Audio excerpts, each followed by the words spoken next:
learn with us on Bass University Live.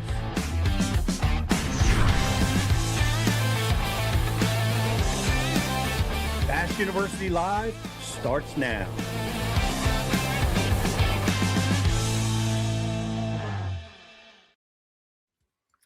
Welcome to Bass University Live, everybody. Glad to have you with us. We're excited. We've got Bass University instructor that did some really cool stuff with us right here locally a few years back. I want to invite you guys to go check it out. MDJ's with it. Mark Daniels Jr.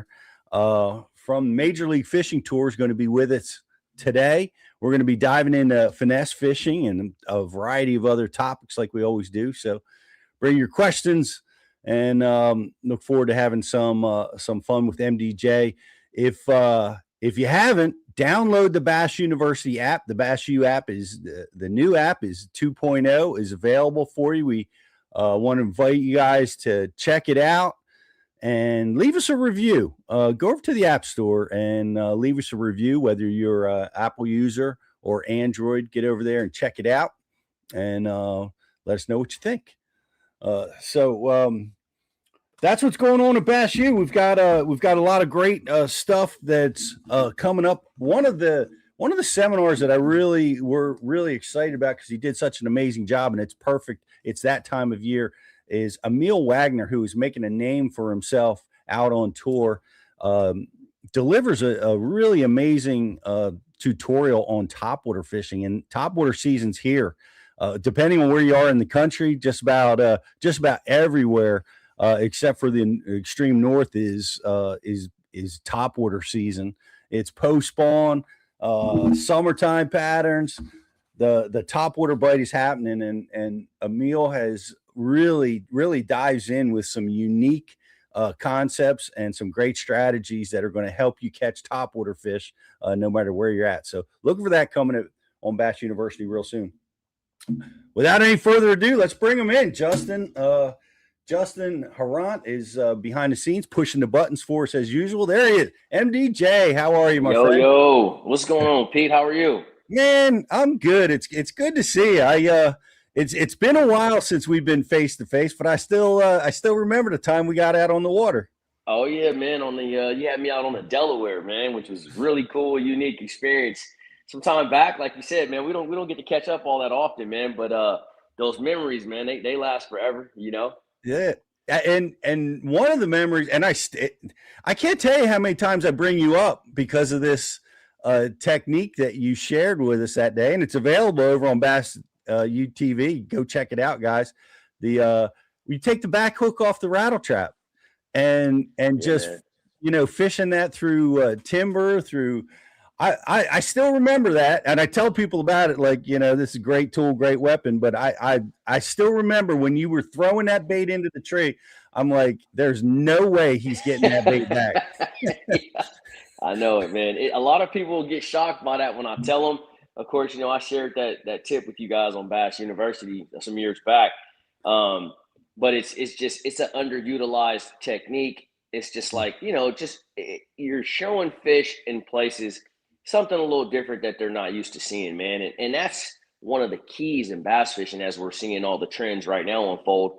It's just showing them something they ain't seen yet, and putting that trap in a tree or lay down. They hadn't seen that. And so it's very effective if you take that back treble hook off. It is crazy because so many years I spent a decade or more avoiding getting close to a tree, and here you showed me just how to throw it right in there. So 100%, man. That was pretty cool. Shared that a lot. And before we got on here, we were talking about fishing in the Chesapeake. Of course, we talk about the Chesapeake a lot, and it has similarities to the Delta where you spend a lot of time fishing. Yeah. Give us an update, man. I've heard good news and bad news and all kinds of drama, potentially going on out there. Do you know what's happening out there right now? Yeah, man.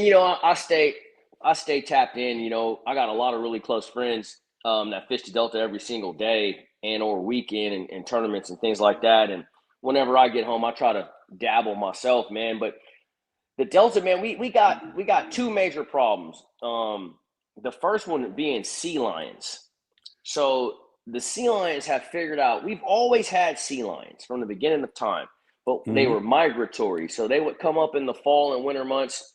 They'd follow the striper and the salmon migration from the ocean. They'd follow them up to the rivers where they spawn. They'd eat on them for a couple of weeks, and then the striper and the salmon go back to the ocean, and they go back with them. Well, these sea lions have figured out that it's a far easier way of life and a far easier way to make a living staying on the Delta permanently. And so now you have these sea lions, they're just devastating the catfish populations. They're swimming through the grass and through the tules and all these thick habitat areas, and they're eating our bass, man. I mean, and I'm talking 2 to 10 pounders, 12 pounders, bro. They're just eating them up. Wow. And they're protected. You can't shoot them. You can't harm them anyway. So they're just running rampant, just devastating the population, man. So it's really hurt the Delta in a sense, but the Delta is such a vast and healthy fishery that, when you show up on the weekends for a tournament, man, I mean, it's still, 25 to 30, sometimes 35 pounds to win. I mean, it's still putting it out, but I just hate hearing it, man. My buddies call me all the time, man, or they'll send me a video of a dock and it'll have like 12 sea lions on it. I'm like, bro, it's all bad. I mean, they're 400 or 500 pound creatures. They got to eat nonstop. Yeah. I can't imagine. I mean, all the fisheries around the planet, sea lions, I mean, I've never heard that be a situation, but it's, wow, that's crazy that it's so impactful out there, and they love bass. Terrible. And that's the thing. So you can imagine them living in the ocean, how vast and big the ocean is, and endless amount of water. It's a lot harder for them to capture food. They got to work at it a little bit to swim around and catch these different types of fish. But on the Delta, you could corner a bass in a little grass bed or a weed mat or in some tules. Like, he can't really go anywhere. And they're so agile and swift that, man, they catch them with ease, and it's just so easy. They're like, why am I going to leave? I'm live here. No kidding. Well, man. Have the guys experienced that? Is it like sharks? Like when you're catching a bass, did they try to take it from you? Nah, they're pretty smart. Them being mammals, and they spend a lot of time out of the water too. So they're pretty damn smart. They know to stay away from boats and things like that. And so, what'll happen a lot of times is you'll roll up into, a place you might have practiced, and you caught them really good in practice, or you had a lot of good bites, and it's like, all right, they're there. And you roll up on tournament day, and then there's just 4 sea lions just swimming through the area. And you already know. You don't even make a cast, man. You pack it up and leave. I'm out of there. Wow.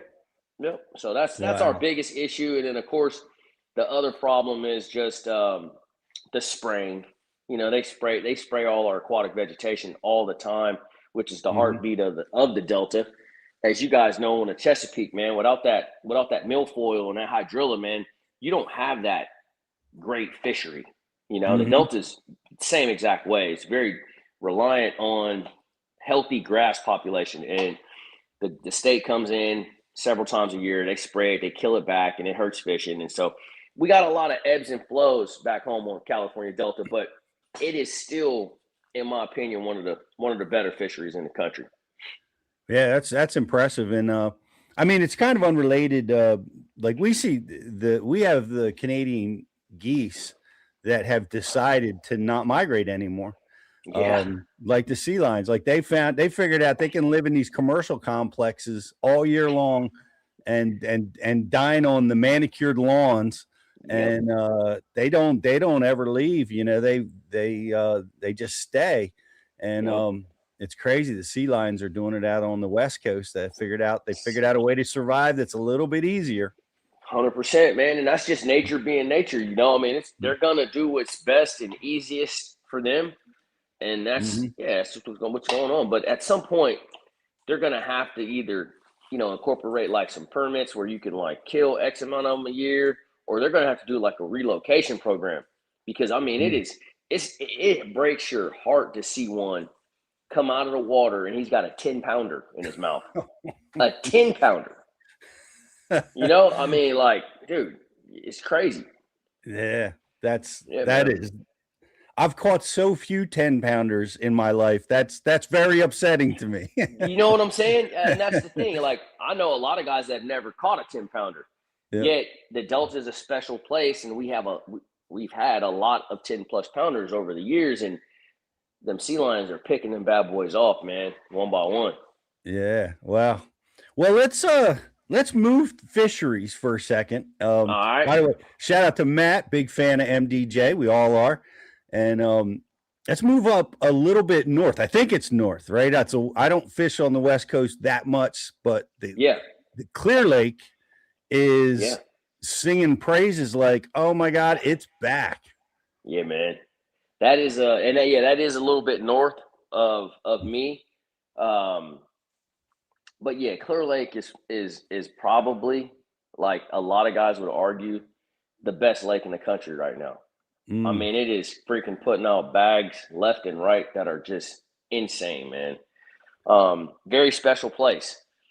But it too has its issues, and then it too relies heavily on the grass population as well. And so they don't tend to decimate the grass nearly as much on Clear Lake, but they do at times, and it's very detrimental there as well. But it's been able to withstand over the years and just constantly put it out, time after time, man. Just Clear Lake is just it blows my mind. And anytime there's a tournament there, if you just take a moment's pause and look at the results, whether it's a one bass, whatever it is, 100+ boat tournament, there will be like 75th place will be like 20 pounds. Good night. Yeah, 22 pounds. Something crazy. And it's like, damn, what did it take to win? And it's like 41 to win. It's like, what? Wow. Yeah. Dude, it's crazy, bro. It is. That is nuts, man. What a cool fishery. And Steve Kennedy, famously, had those big days with the swim baits there, and having to throw like 9-pounders back, or some craziness because they were mishooked. But so it is known for the big baits. Is it a finesse fishery? So Clear Lake, 100%, and that's one of the, no, I'm not going to say like a best kept secret, but it's a known thing amongst all guys that fish Clear Lake quite often, especially your really good team guys and your really good pros and guides that fish there. Mm-hmm. It's famously known to a lot of people, to the world, as like a swim bait place, or a place that you go flip and frog, that sort of fishing, and it is that too. It has its moments where it is that place, but what it's also hugely known for is finesse fishing. Drop shots, Nico rigs, wackies are some of the biggest bags that get weighed in all season long on that lake are caught that way. Shaky head, a lot of small finesse tech, even a Ned rig, they catch them. And I'm probably speaking too much. There's going to be some guys at home mad at me. But they catch them at home on some baits that you wouldn't think. And I'm talking, 25+ pound bags, giant bags. Wow. It's funny because here on the Chesapeake, there's a lot of seasons where the biggest bags are coming in on the ultra finesse stuff. 100%. It's same things kind of happening out there. That's interesting. Now California seems to be, and we're talking about finesse fishing today. You're skilled at that. You're well known for that. California's cutting edge, and that's you're a West Coast guy. Is that an influence from Japan? I mean, does Japan influence California? California influences the rest of the states. Is that kind of how that progresses? I feel like it used to be like that. I feel like it's changed in the last 5 or 10 years. Yeah, initially, like years back, like when Aaron Martins first hit the scene, and he was super noted for the drop shot, and it was so dominant, and he won so many tournaments on it. Obviously, that was a technique that came from Japan. It then landed somehow in California. And we have a lot of fisheries that require you to be ultra finesse, right? All of our deep spotted bass lakes like Oroville and Shasta, places like that. So in order to be competitive, the finesse has to be part of your game. And so I feel like Initially, yes, it used to come from Japan, go to California, and then then you would start seeing the touring guys, which were all southeast, northeast, central of the country, start adapting these techniques. But I feel like it's changed now, man, with the internet. So I feel like now it goes straight from Japan straight to the tournament scene. You know, Yeah, like the koiki. exactly like the koiki went straight from Japan. Well, that came via the Japanese anglers, right? Competing over Hmm. here. They tried to Hmm. keep it a secret as long as they possibly could. And then it finally got out, man. And good Lord, what has it what it's done to the fishing game right now is insane. Is it like we see it on the elites? I've seen it win big there. Have has the major league fishing guys adapted that and piled on the wins with that? You haven't seen a guy win with it yet, Mhm. but it has accounted for many fish catches. On the major league fishing, there's a way that you can go in, um, and you can look and see what guys caught them on. Like if you get into the app, you see like, oh, such and such caught a 5-pounder. Well, the viewer or the consumer, they can then click a button and go, okay, he caught it on a koiki, or it may say like a dice style bait or Mm. whatever. He caught it on a drop shot, or he caught it on the top water, whatever the case may be, right? Um, so when you look at that later, for me, obviously after the fact, right? My camera guy, he has the access to that. I don't have it on my phone, but he has that. And so I'll go through there and he'll be showing, look, he caught him on this, caught him on that. And I'm like, damn. And there a lot of times guys are catching them on dice style baits.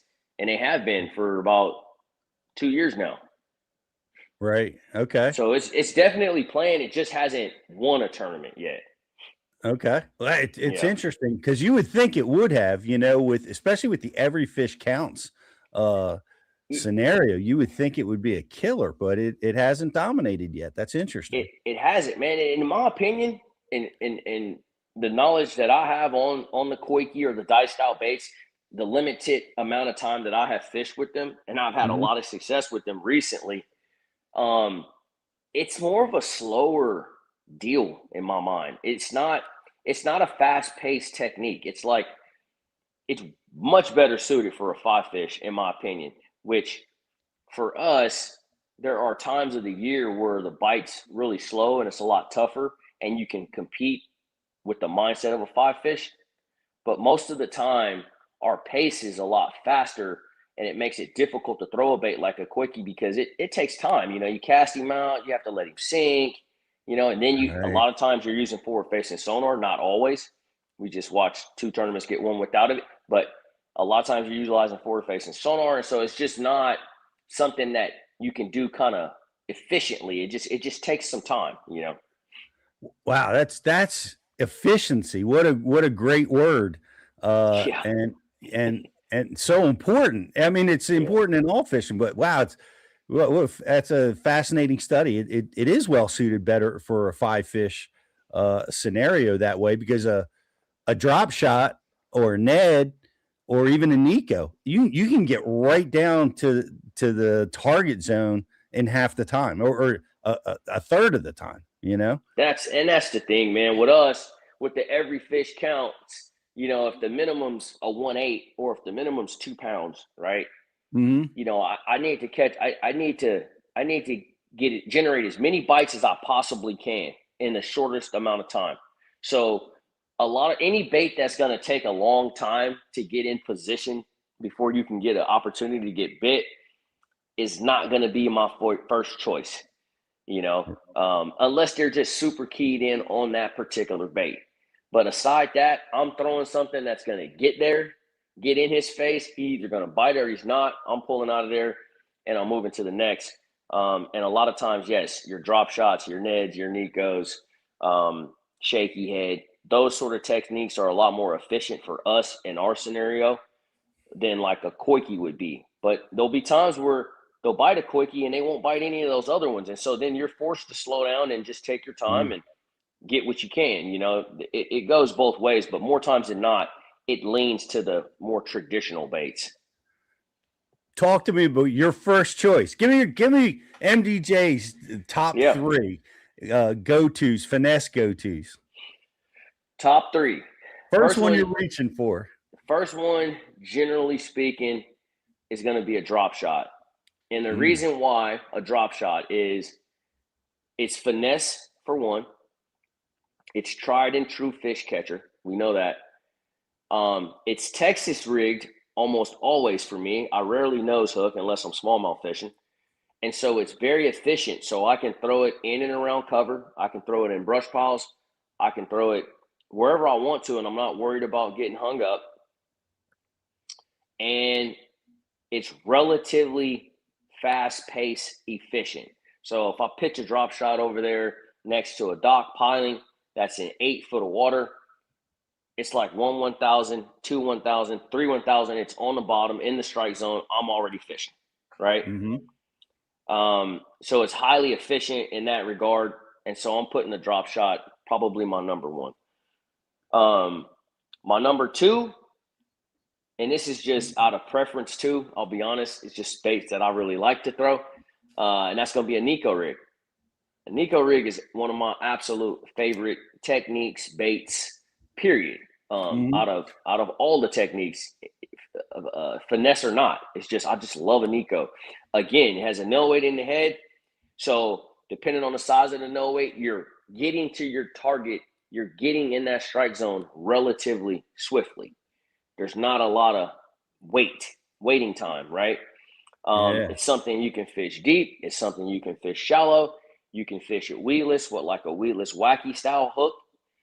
So you can put it around cover, but you can't really get deep in the cover like you could with a drop shot, but you can throw around the brush pile or on the edges, or you can swim it over the top, or, things like that. But letting it drop down in the heart of the brush pile is probably not your best move. But again, it's a bait though that is super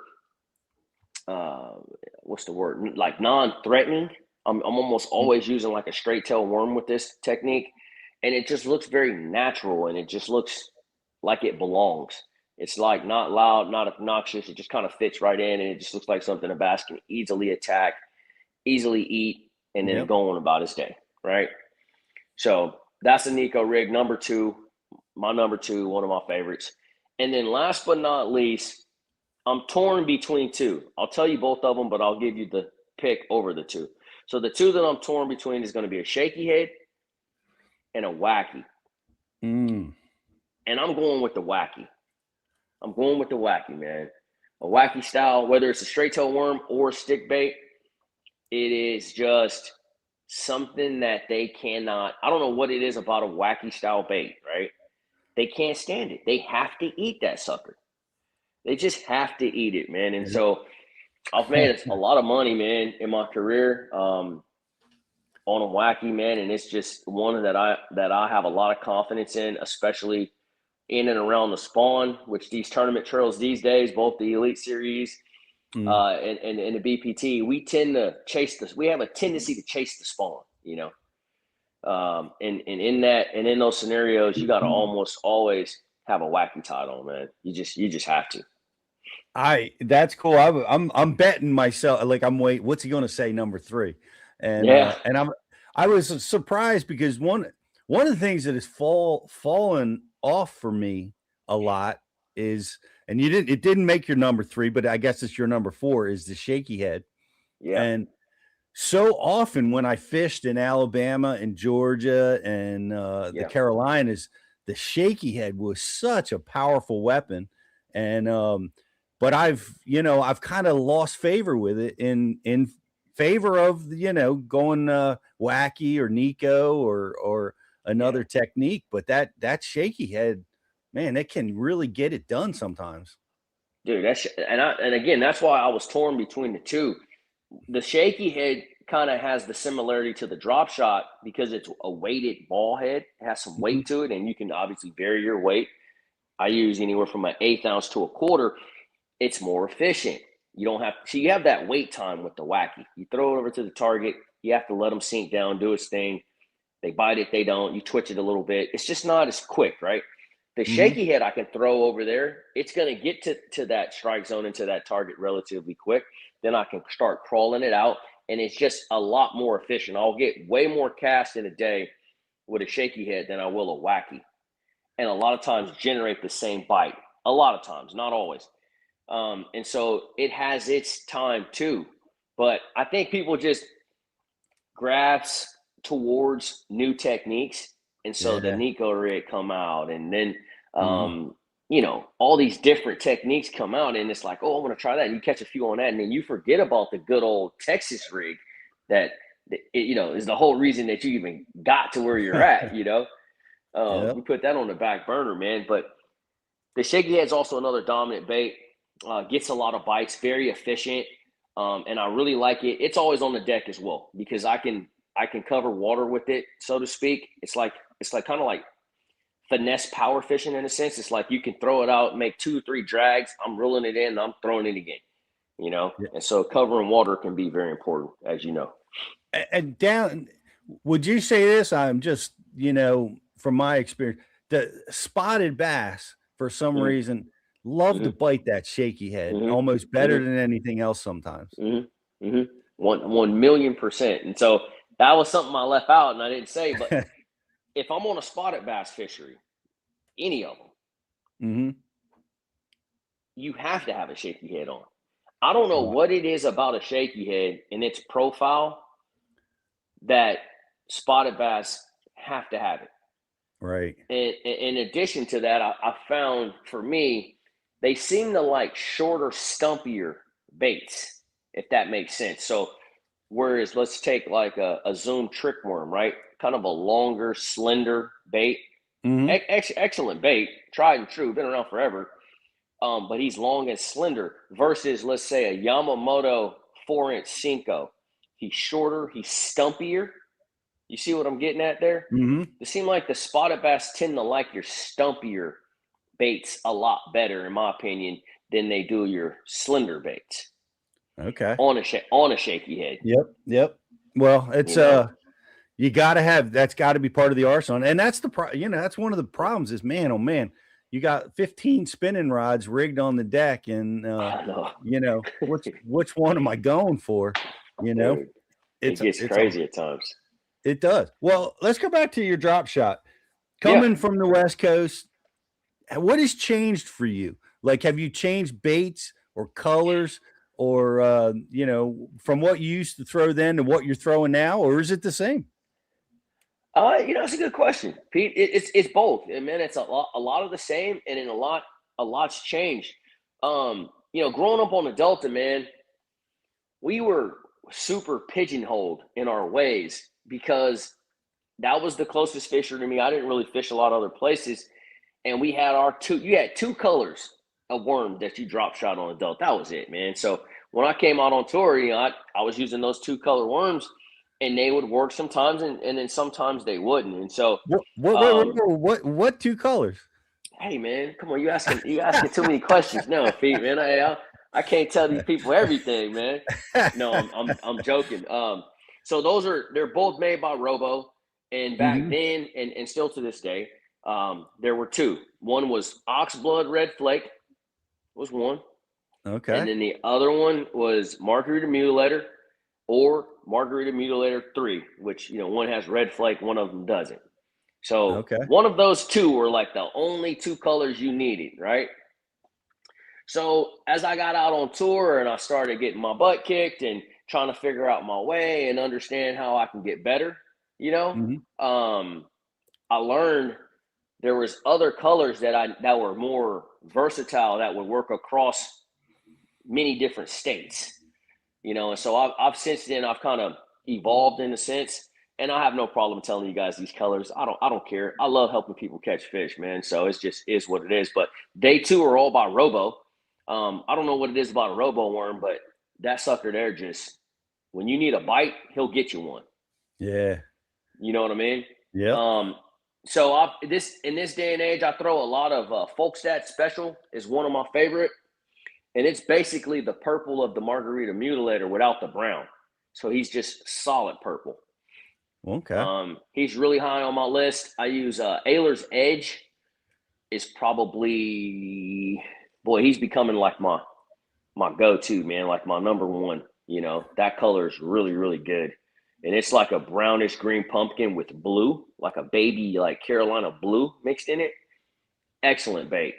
And then last but not least, this was my favorite for many of years, and it's still in my rotation, but seems that I don't throw it quite as much anymore, but it's still a really good color, and that's Aaron's Morning Dawn, which is kind of the purple with the white belly.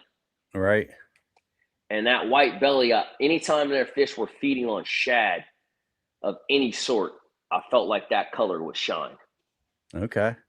So those are my new school, what I'm rotating these days.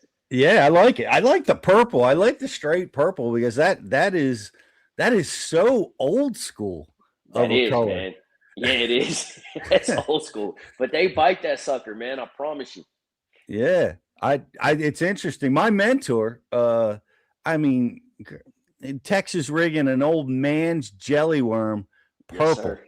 Yes, sir. I mean, how many tournaments he won doing that and taught me how to do it, and I'm still using that color. As a matter of fact, I throw a lot of jigs that have the brown and purple, the peanut butter and jelly. Oh yeah. As a result of that influence, because that straight purple works. So that purple's just a good color, man. Black, gray, it's evolved, and there's so many different variations these days. But yes, that it's something about purple, man. I don't know what's up with purple either, but you see it incorporated in all the baits. It has a tendency to like glow in slightly stained or clear water. It just it almost glows sometimes. I don't know if they could see it better, but they definitely react to it. It's interesting that's one of your go-tos. Oh yeah, one of my all-time favorite, man. I mean, I got hundreds of them out there in the shop, man. Literally, I do. I love it. So that's such a consistent way, man. It makes such sense because you can go down the road of throwing a variety of baits on your drop shot, but that slender robo, worm, it's just a really great action. It's a soft bait, and are you switching up between the sizes? Does it matter to you much? Is 4 or 6 inch your go-to? No, I definitely do. That's a good question too. I have them in both sizes. And it just depends on time of year. So like during the spawn, I like the 4.5 inch just because I don't, they're not really in an feeding mood. I don't want to give them too much and too many times, too often. They bite the back end of that worm because it just has so much natural action to it. And they'll go to swim off the bed with it. And you think he has it, but he only has the back half of the worm. He doesn't have a hook, right? So I feel like during the spawn in particular, I downsize to the 4.5 inch and I catch a lot more of those fish. Okay. That are doing just that. Okay. That makes other than that, I like the 6. Yeah. Okay. That makes good sense. They're fantastic. Well, we got the colors, we got your sizes. Now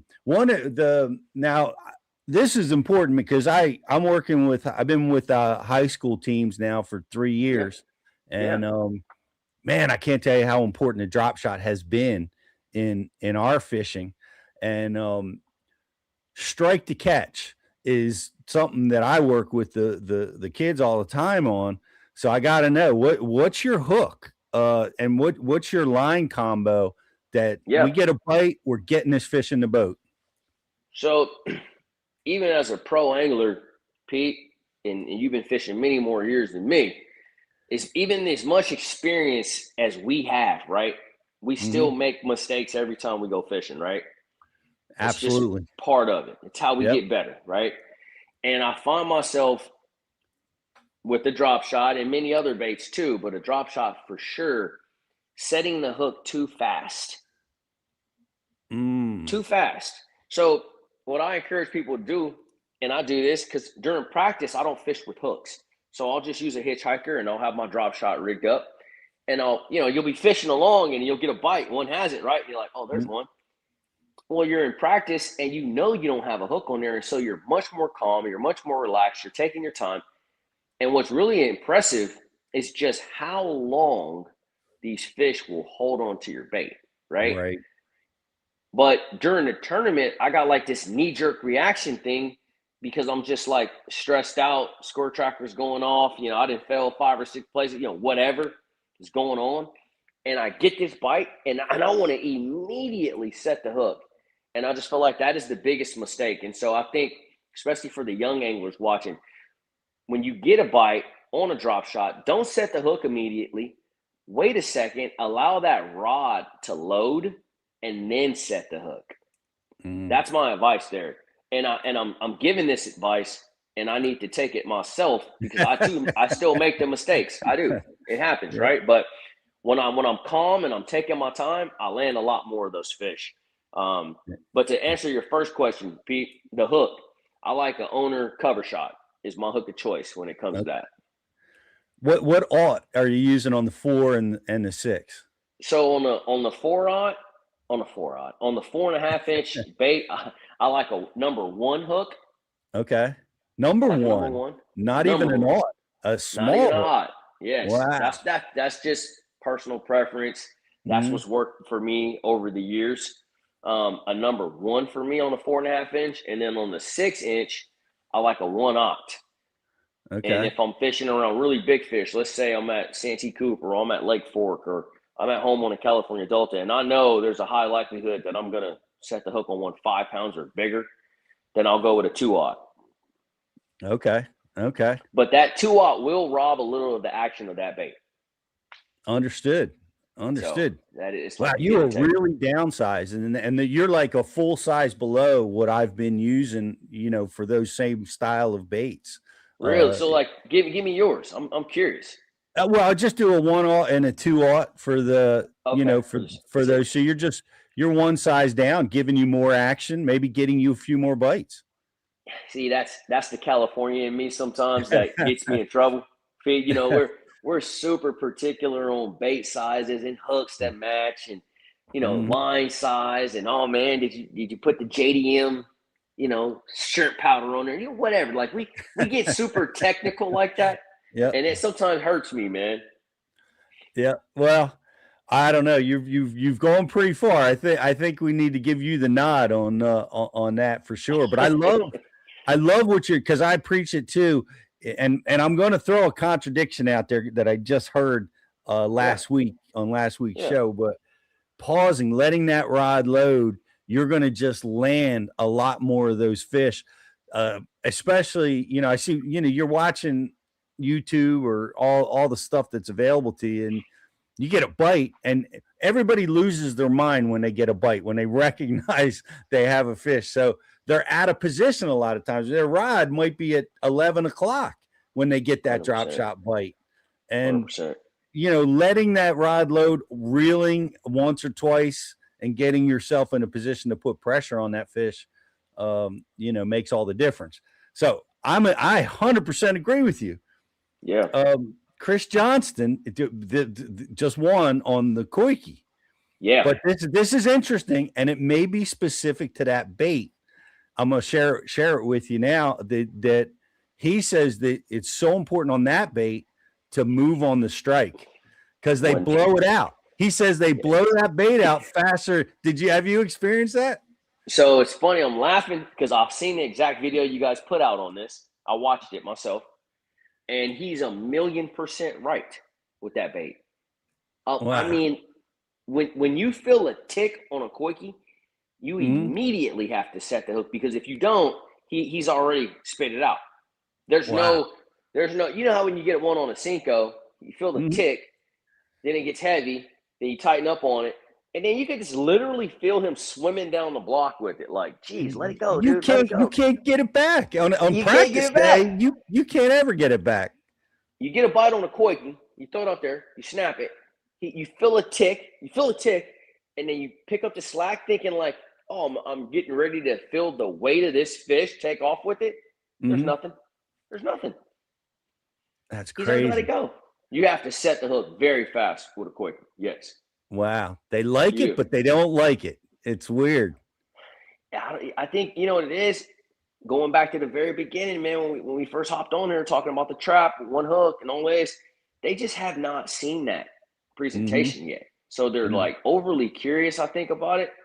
And they'll come. And another thing I noticed with that bait too, when they eat it, and Chris may have shared this too with you guys, it's not like it's not like an overly aggressive bite either.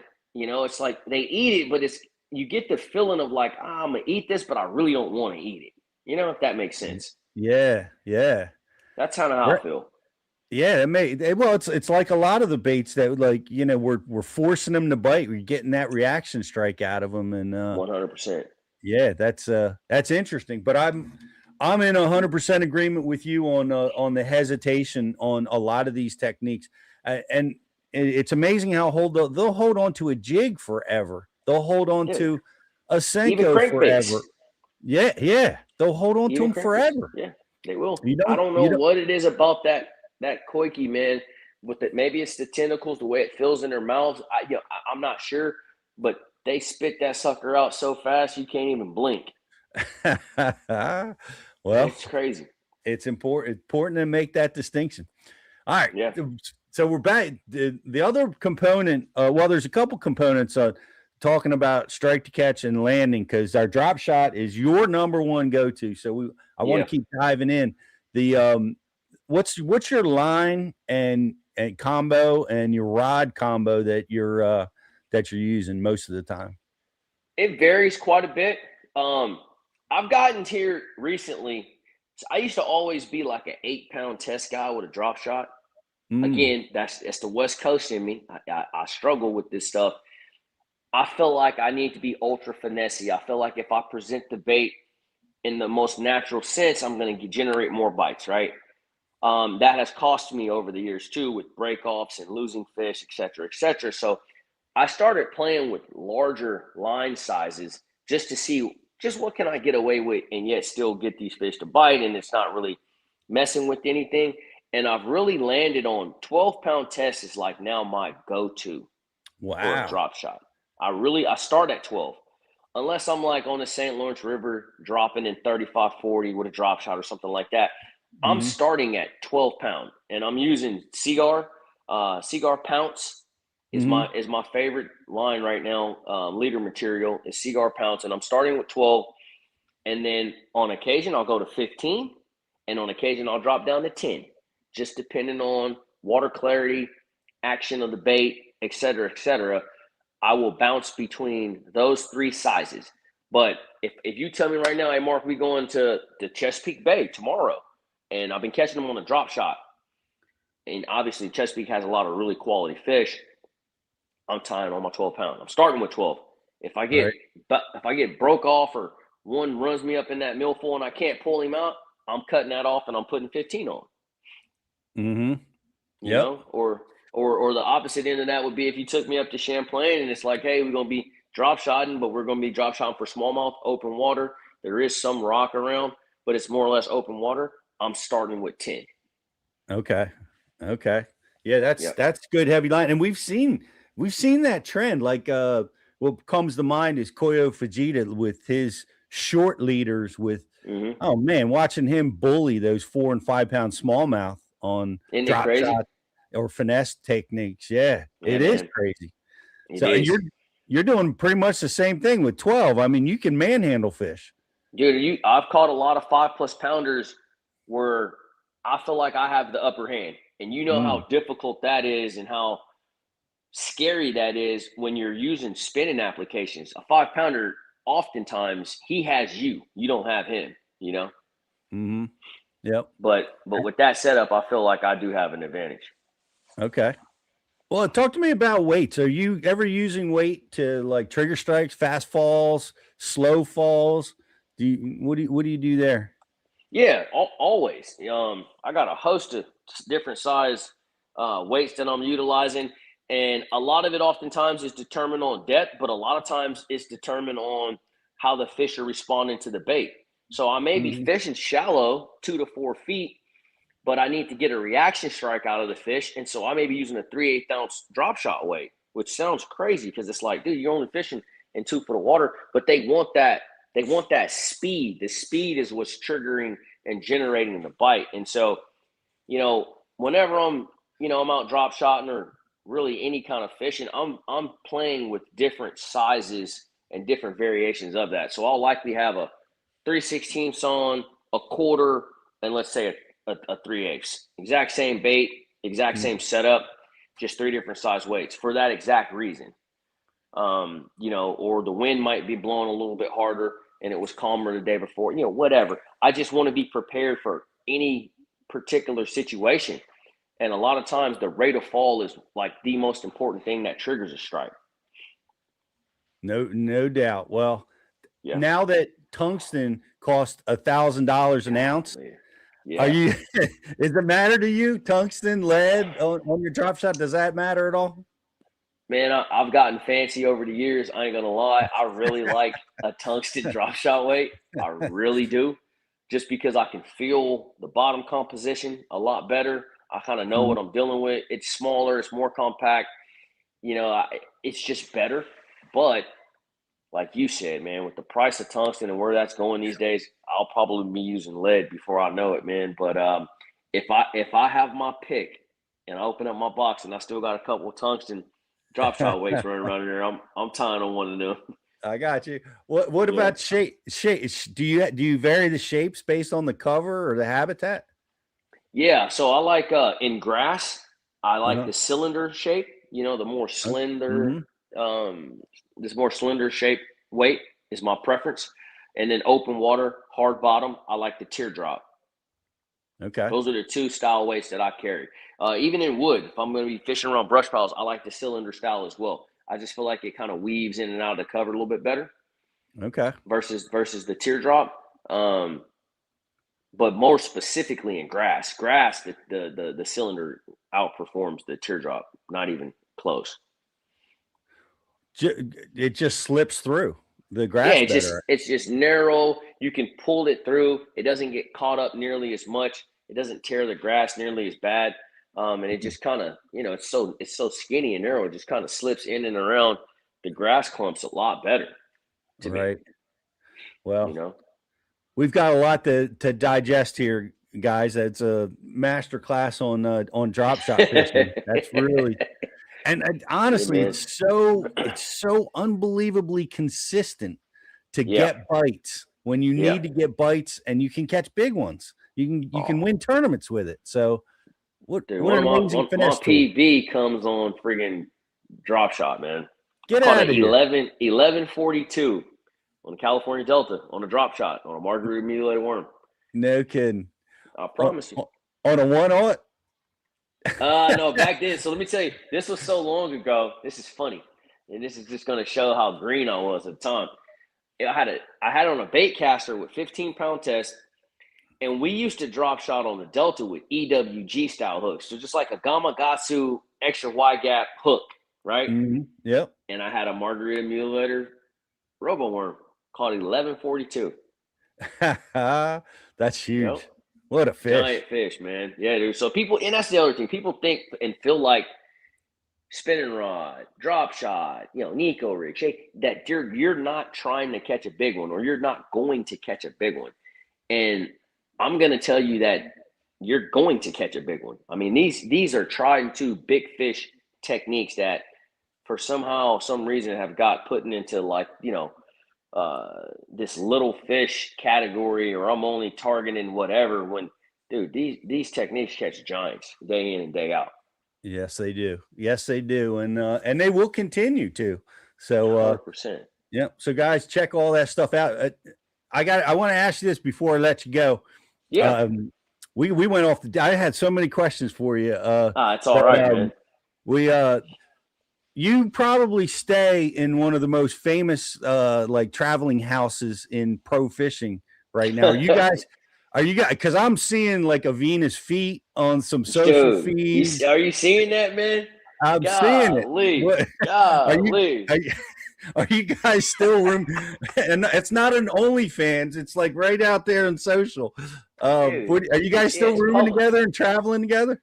We are, man. Those are my brothers, man. Of course, Jacob Wheeler, Dustin Connell, and Adrian Avina, man. We've been together for many years. And we have many memories together, man. Good and bad, man. We fight like cats and dogs sometimes. We love each other though, man. And it's just good and cool to have a camaraderie when you get off the water and you had a tough day and you can talk to somebody that understands, man, because they go through it too. And I Yeah. think a lot of times bass fishermen isolate themselves and they kind of just do their own thing, and that's fine. But it wears on you, man, when you go out there and you struggle or, whatever happens and you can't even talk to nobody about it. It makes it tough, man. So rooming with them dudes, man, makes life a lot easier, and we have a hell of a time. What what what do you guys fight about? Like, do you fight fishing Gosh, talk, or who didn't do the dude. dishes, or what are you guys Yeah, fighting about? listen, you never know. It could be Adrian had his feet on the dinner table. It could be Jacob shaving in the bathroom and he didn't clean his hair up. DC likes to dip. He's dipping them out pouches, and so he's spitting spitballs left and right. Might be a booger in the shower. And you never know, dude. Like, we literally, if y'all could be flies on the wall, man, I tell you, you'd be really entertained then. I want it. I want it. Take us there, man. That's It I want to crazy. fly on the wall just for a sec. It's such an odd pairing. Like, you got Yeah. Adrian's up from up here, Yep. and Jacob's Midwest, Connell's Alabama guy, and you're West Coast. Yep. What a crazy pairing. You would never think that would happen. It's crazy, man. Well, we all qualified together. Mm. And then of course Adrian, we all knew Adrian from when we all fished the FLW tour. And so me, Jacob, and Dustin all qualified from the opens to the elites in 2017. We were all in the Southern Opens together. And so we all got to become close there, and it just kind of transitioned into our rookie season on the elites, and then that's when we started all traveling together, man. And yeah, dude, now our families vacation together, man. Our kids hang out. Jacob's and Dustin's kid, they call me uncle. I mean, it's crazy how life has just kind of transpired, man. All through fishing, man. It's good for you, man. You've done well, and I caught you, and I appreciate you being with us today, because I caught you out Yeah, doing man. some stuff and filming. And Yeah. what's going on? What do you got happening right now? Where can people check in on you? Yeah, so obviously you guys can always check me out on my social media, man. Just type my name in, Mark Daniels Jr., whether it's YouTube, Instagram, TikTok, wherever. You guys can find me there. And right now, I'm gonna share this guys with you really quick, because you'll enjoy this, Pete. So I got my camera guy here, and I do all different type of content, man. Whether it's 1v1 tournament style, maybe me and Dustin, we might be fishing against each other, or I might be out night fishing for crappie sometimes. But right now, I'm probably one of the few bass pros, and I'm gonna throw Brandon Lester in there because I see him making these posts too, because he loves it as well. Dude, I love bluegill fishing. That is something I'm passionate about. So No I am kidding. literally creating content right now, catching these giant red ear sunfish here around my house. That's what I'm doing right now. That's awesome. Well, I got Yeah, to ask man. you a question. I got to ask you a Yeah, question. yeah. What the bluegill spawn? That's a great pattern. Like, Oh, what have you learned about that? Does that happens after the bass spawn? Does that yes. go on? How long does that go on? So they're these bluegill are actually very how can I say, they're very picky, and they're very timely, and you could easily miss them. And yes, it happens right after the bass spawn. Now when that water temp hits about 75, Mm. and they don't go up there for long. So they'll make their beds, they'll slide up there, and they'll be there for 3 to 4 days. That's it, and then they're out. Wow. But what's crazy, and what I've learned, and what's benefited me on the bass side, that's what's really cool about it too, because I'm learning bass as I'm having fun catching these bluegill, right? The way these bass hunt and stalk these bluegill is, it's amazing. It's like something that needs to be documented on National Geographic, man. I'd love And that.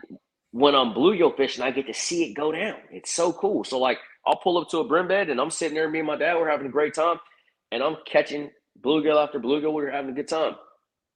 And I'll see these little wolf packs. There'll be 3, 4, 5 bass, and they're 3 to 5 pounders oftentimes. And they just sit outside of the beds, 5 feet back from the bed, and they just look at these bluegill like this. And they just sit there. It's like, dang, they're just sitting there. And then all of a sudden, I don't know what happens, something just triggers, and they just rush into that bed, and they try to grab one really quick, and then boom, and then they're out. Wow. And then they leave. And then I think they just regather and they go to the next brim bed. And it's just a trip because we fish brim beds, that's a big pattern in bass fishing, right? Mm-hmm. And that's the fish that we're targeting. That's what we're catching.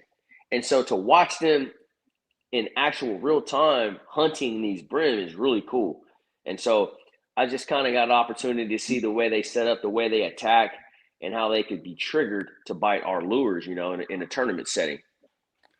That's really cool. Are you like, I see there's a girl that comes across my feed catching like 4-pounders, crazy giants. Are you doing that too? So I think I forget her name, but I think she like raises them and like farm breeds them or whatever, and like grows like astronomical giant ones. No, I'm all public body of water, and just catching them, figuring them out, idling around, seeing them on side scan a lot of times, and spinning around, dropping the power poles and just blasting them with a worm. Me and my dad. That's cool, man. Yeah, that's just the love of fishing, man. That's it, dude. That's it. Bringing it back to the roots, man. That's pretty amazing. Well, 100%, man. Goob, good to have you with us. Wild Bill, Dan, and Steve, good to have you guys hanging out with us. And MDJ, man, thanks. It was great having you with us. Are you going to be at ICAST this year? Every single year, Pete. You can catch me there every time. Yes, sir. Okay. I'll be there. Well, I'd like to talk to you. Maybe come over and do some stuff with Bass U if you have a moment at ICAST. I'll shoot you a text. All you got to do is give me a call or shoot me a text, Pete. I'll be there, bro. Oh, man, I appreciate you, and I appreciate you being with us. Good luck chasing them bluegills. Yeah, man. I'm literally going here in a couple hours. I love it. Well, I'll be looking for the social post, brother. There'll be one. I'll catch a couple giants and show you guys what I'm talking about. That's awesome, man. Well, have a great day out on the water. Thanks again for being here, and we'll catch up with you at ICAST, MDJ. Sounds good, Pete. Take care. See you. All right, MDJ, everybody. That was really cool diving into the drop shot, and really diving in deep, going back to basics. I mean, it's so much distraction on all these new techniques, new baits, new tools, and that weapon, I promise you, will be putting fish in the boat for the next decade for a lot of people. So really great stuff from MDJ. Guys, we're going to take a quick break, and we'll be right back with some more Bass University Live. We're off the clock to clock more fish, to fill our live wells and empty our coolers, because there's more to explore. The latest Humminbird fish finders work fast, see clearly, and know all the best spots. They fish even smarter paired with the Minn Kota and break down the water like never before. If you like your plans loose and lines tight, then it's time to explore. Only with Humminbird. Get right to the fight. New Mega Live 2 forward-facing sonar puts you on more fish with an ultra-clear, rock-solid picture of underwater action. Next-gen clarity, next-level fun. Only with Humminbird.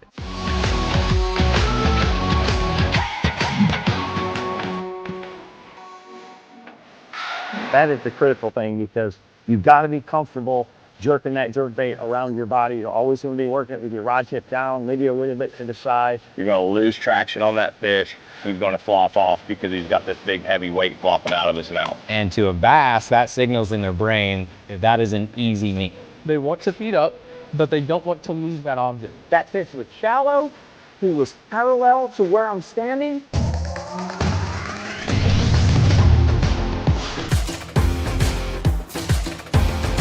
Reading that screen, watching, throwing, casting, learning.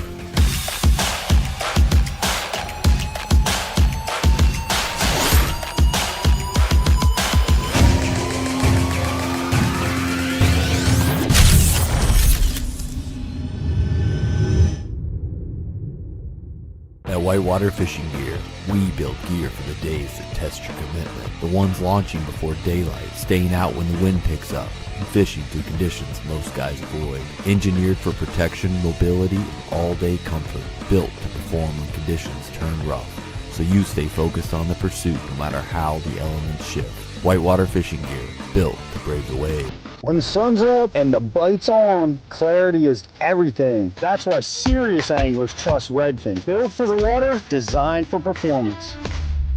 Lightweight frames, crystal clear optics, and rugged durability that stands up to long days on the water. Thanks to Zeiss Repel technology, water, oil, and even sunscreen just slides right off the lenses. Your vision stays crystal clear. See more, fish smarter, and protect your eyes with Redfin. Redfin polarized sunglasses. Comfort, clarity, contrast. Mother Nature may be tough. I'm tougher. I'll take you where chaos is the cost of entry and where the fish are worth the fight. Because the bigger the question marks, the better the quest.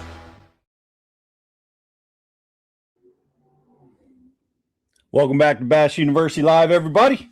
Man, what a great deal catching up with MDJ. Just a great angler making his way at the top level, consistently performing and making things happen. Bill, it is great. He says it's got to be awesome seeing Jake getting so involved in the game. Man, it's been awesome, Bill. It's been a thrill. It's been a real pleasure being the college coach for him and Jack this year. As they were learning together. Jake and I have learned forward-facing sonar together and a lot of other things. But it's been a pretty awesome scenario, and look forward to a lot of tournaments coming up. We got the BASS Nation State Championship coming up at the end of June. Keep all you guys posted. Chuck Fish caught 40 bass on near brim beds, wacky worm, and 2 on urchins. I had heard a comment from one of our guys that the urchin, the koiki bait, is, in their opinion, the best bait ever designed for fishing around brim beds. So there you go. It's coming. It's happening right now in a lot of parts of the country, and it's coming our way. I'm already starting to see brim beds up this way.